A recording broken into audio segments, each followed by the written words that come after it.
could you say that I took the medal? I didn't. I gave Claude 50 cents and he let me wear it. Well, of course I couldn't tell my teacher that. She doesn't like me very much. Why should I give it back? Claude is dead. He wouldn't know whether he had the medal pinned on his body or not. Okay, I did see Claude at the picnic, but I wasn't bothering him. He wouldn't give me the medal, that's all, so I hit him with my shoe.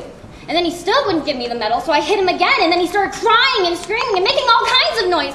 And I was afraid that somebody was going to hear it, and then he fell in the water. And Mommy, please don't tell!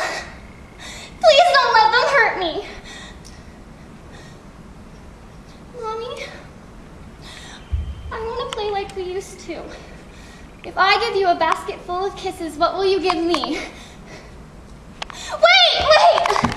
Don't call Miss Fern. She'll think I lied to her, but I didn't lie. Not to you. Never to you.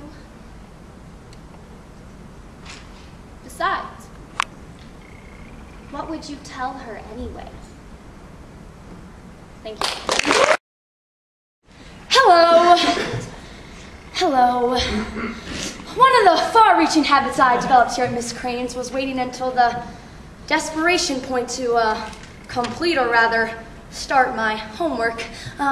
Keeping that noble academic tradition alive, I appear before you today with no formal speech. I have no pink, no cards, no hieroglyphics scribbled on my palm. Nothing. Why don't I have a speech prepared for the women? Where are we going lunching? Well, actually yesterday I attended an exercise class. I walked into the locker room, picked up my overstuffed bag, tripped on one of those 5-pound professional weights, and had my bag full of a week's worth of change and raspberry gum wrappers.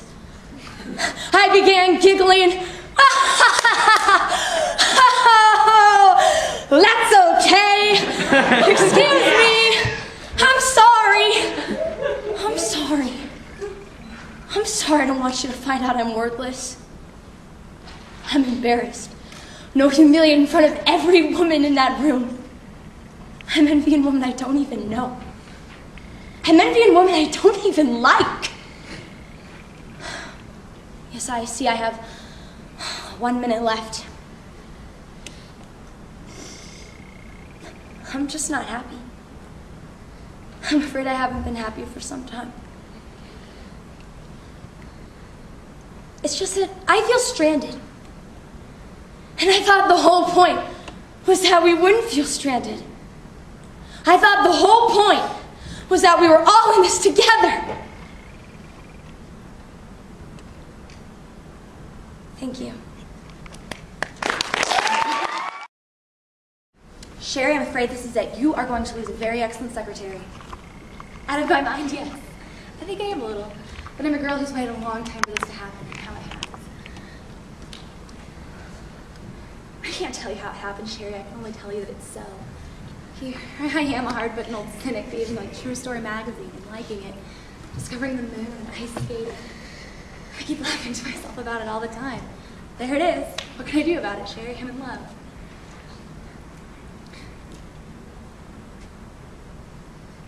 I'm going to marry Bert if he'll have me.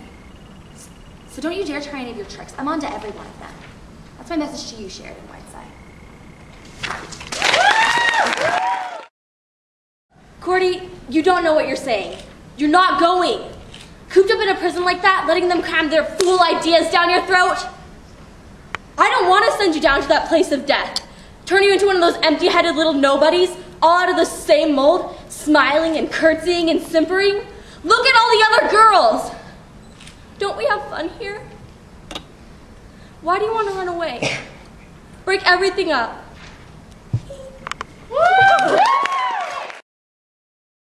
Just think, a week ago Friday, I didn't know boys existed. Did you know girls existed before the dance?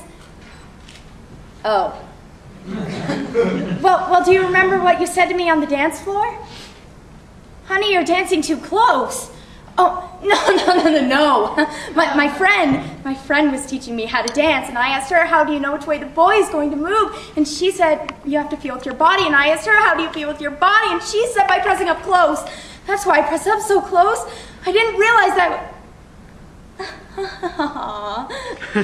You're blushing. No, don't go away. Anyway, later you said to me, gee, you're beautiful. And I said, excuse me, then ran off to the ladies' room. Do you know why? To look at myself in the mirror. And I saw that I was. For the first time in my life, I was beautiful. You made me beautiful when you said that I was. Thank you. I like your piano playing, I do. It's just that lately it's become such a part of you, I can't get away from it, not for a minute. Now, and it's not that you're just playing it, now you're just thinking it all the time. Yes, I understand it. I understand that all the feeling and fire and affection that you have, you give to the piano instead of me. I understand that all the warmth and passion you have has been drained out of you because the thing that you wanted most in your life has come to own you. What does land have to do with my asking you? Lillian, I've wanted to marry you more than any man has wanted to marry a woman before, but when I sit next to you, it's like you're a million miles away. I bought a piece of land today, Lillian. I picked a spot down by the river where it bends and there's an opening in the trees. It's the prettiest sight in the whole valley. But then maybe you're not interested in the home. That's what I want. Why must Boston and Carnegie Hall come before all this? Thank you. Excuse me, Mr. Cornell. I've tried to be neighborly, I've tried to be friendly, and I've tried to be cordial. I just don't know what it is you're trying to be.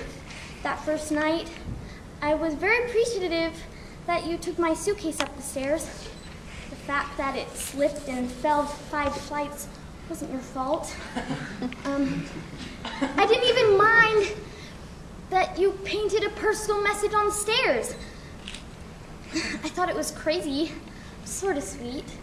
However, things have gone too far. Things have just got to stop. I can do without you coming into my room after I'd gone to work and painting my balcony. When I went out there yesterday, I was wearing slippers, and they are still glued to the floor. And most of all, I can do without you watching me every day through that high-powered telescope. When I went outside, I got on the wrong bus. In short, Mr. Cornell, I don't want to have to say this again. Leave me alone. Thank you. Oh, I know. I'm not exactly alive, but I'm not exactly dead either. I've changed, of course. I'm not the old friend. She left some time ago. But I don't know. Maybe she should be gone. We used to dance so well together. Remember, Hank? We moved like one.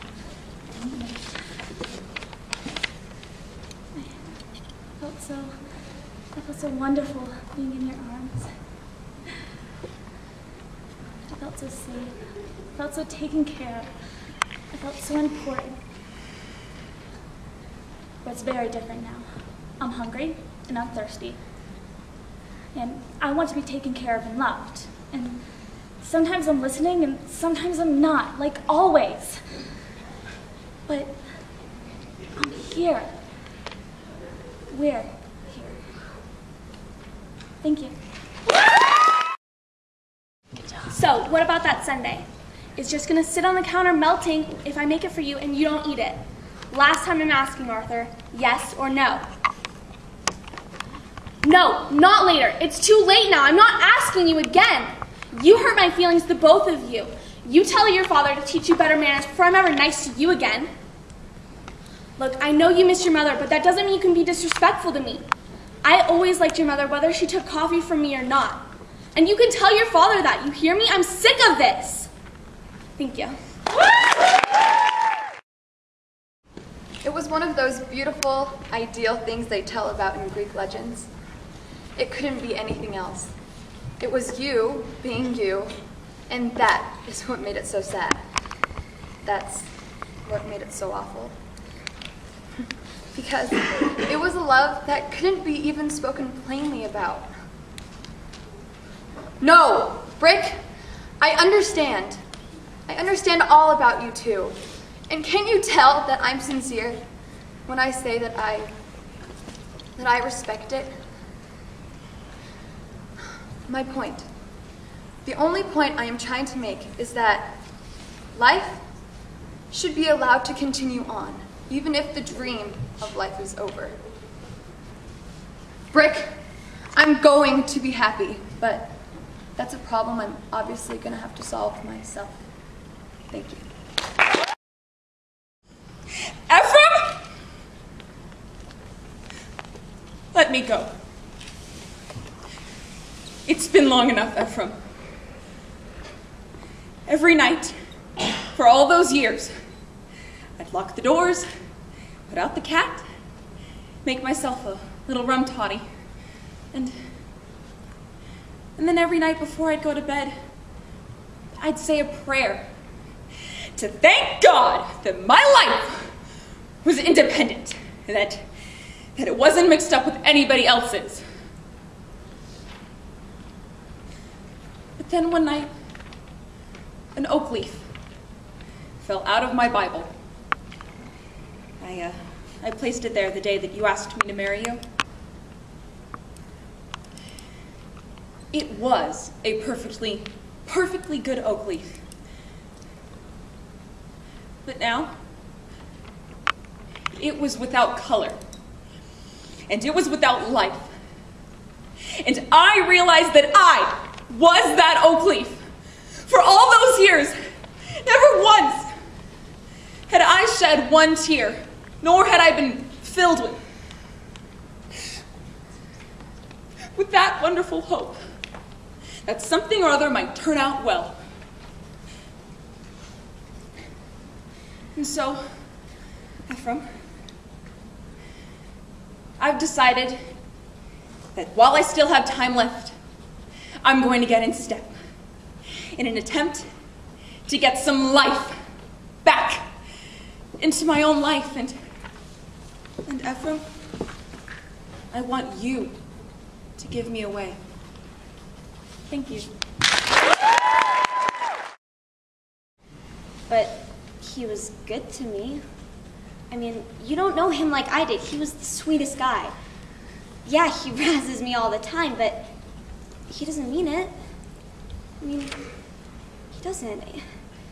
Please, I would feel so ashamed if I made him sad because I figured at my wedding he would be there and he would be happy and smiling, and now he's just mad all the time. Please, just tell him you'll go to Italy and then maybe he'll start to trust you more. I can't make him sad. I want him to be happy because I care about him. I can't stand it. Don't laugh at me, okay? I've been here every day of my life, and I watched him come in the morning and leave at night, and you can't just turn around to someone like that and say you don't care about them anymore. Thank you.